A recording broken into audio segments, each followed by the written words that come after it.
بسم اللہ الرحمن الرحیم۔ جناب رسول اللہ صلی اللہ علیہ وسلم کا خواب۔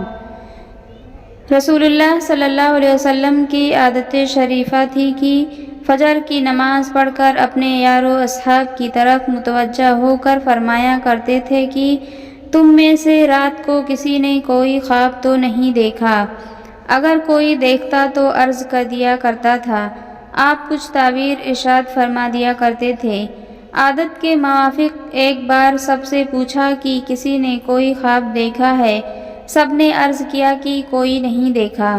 آپ نے فرمایا کہ میں نے آج رات ایک خواب دیکھا ہے کہ دو شخص میرے پاس آئے اور میرا ہاتھ پکڑ کر مجھ کو ایک زمین مقدس کی طرف لے چلے۔ دیکھتا کیا ہوں کہ ایک شخص بیٹھا ہوا ہے اور دوسرا کھڑا ہے اور اس کے ہاتھ میں لوہے کا زنبور ہے۔ اس بیٹھے ہوئے کے کلے کو اس سے چیر رہا ہے، یہاں تک کہ گدی تک جا پہنچتا ہے۔ پھر دوسرے کلے کے ساتھ بھی یہی معاملہ کر رہا ہے اور پھر وہ اس کا کلہ درست ہو جاتا ہے، پھر اس کے ساتھ ایسا ہی کرتا ہے۔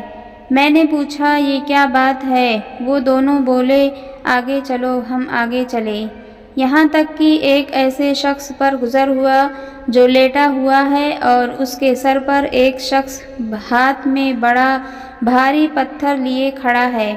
اس سے اس کا سر نہایت زور سے پھوڑتا ہے۔ جب وہ پتھر اس کے سر پر دے مارتا ہے، پتھر لڑھک کر دور جا گرتا ہے۔ جب وہ اس کے اٹھانے کے لیے جاتا ہے تو اب تک لوٹ کر اس کے پاس نہیں آنے پاتا کہ اس کا سر پھر اچھا خاصا جیسا تھا ویسا ہی ہو جاتا ہے اور وہ پھر اس کو اسی طرح پھوڑتا ہے۔ میں نے پوچھا یہ کیا ہے؟ وہ دونوں بولے آگے چلو، ہم آگے چلے، یہاں تک کہ ہم ایک غار پر پہنچے جو مثل تنور کے تھا، نیچے سے فراخ تھا اور اوپر سے تنگ۔ اس میں آگ جل رہی ہے اور اس میں بہت سے ننگے مرد اور عورت بھرے ہوئے ہیں۔ جس وقت وہ آگ اوپر کو اٹھتی ہے اس کے ساتھ وہ سب اٹھ آتے ہیں، یہاں تک کہ قریب نکلنے کے ہو جاتے ہیں، پھر جس وقت بیٹھتی ہے وہ بھی نیچے چلے جاتے ہیں۔ میں نے پوچھا یہ کیا ہے؟ وہ دونوں بولے آگے چلو، ہم آگے چلے، یہاں تک کہ ایک خون کی نہر پر پہنچے۔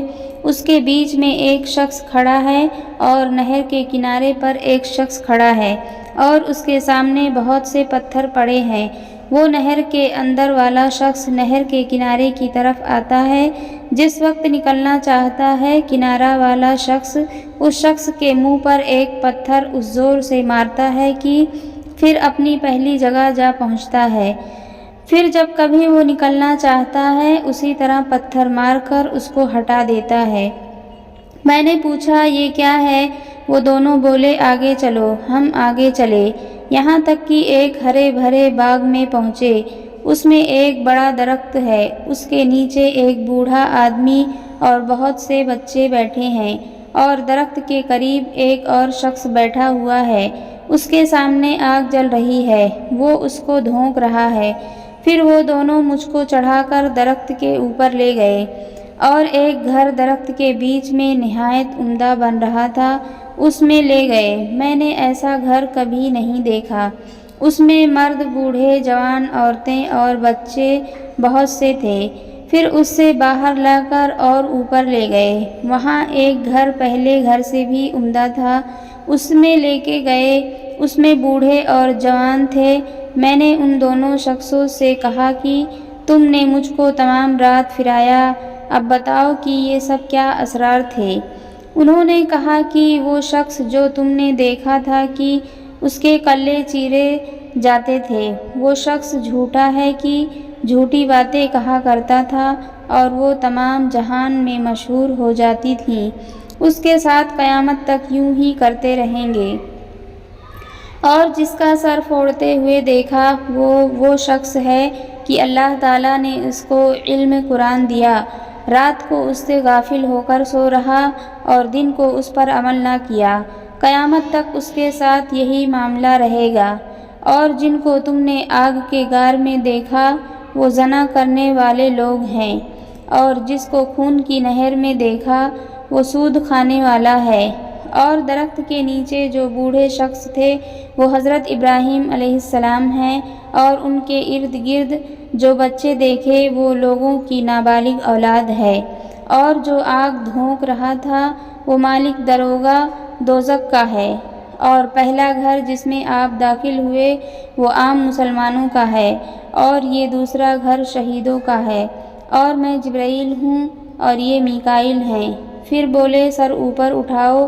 میں نے سر اٹھایا تو میرے اوپر ایک سفید بادل نظر آیا۔ بولے کہ یہ تمہارا گھر ہے۔ میں نے کہا مجھ کو چھوڑو، میں اپنے گھر میں داخل ہوں۔ بولے ابھی تمہاری عمر باقی ہے، پوری نہیں ہوئی، اگر پوری ہو چکتی تو ابھی چلے جاتے۔ اس خواب سے ہمیں جاننا چاہیے کہ خواب انبیاء کا وحی ہوتا ہے، یہ تمام واقعے سچے ہیں۔ اس حدیث سے کئی چیزوں کا حال معلوم ہوا۔ اول جھوٹ کا کہ کیسی سخت سزا ہے، دوسرے عالم بے عمل کا، تیسرے زنا کا، چوتھے سود کا۔ خدا سب مسلمانوں کو ان کاموں سے محفوظ رکھے، آمین۔ ویڈیو پسند آئے تو لائک، شیئر، سبسکرائب ضرور کریں۔ جزاک اللہ۔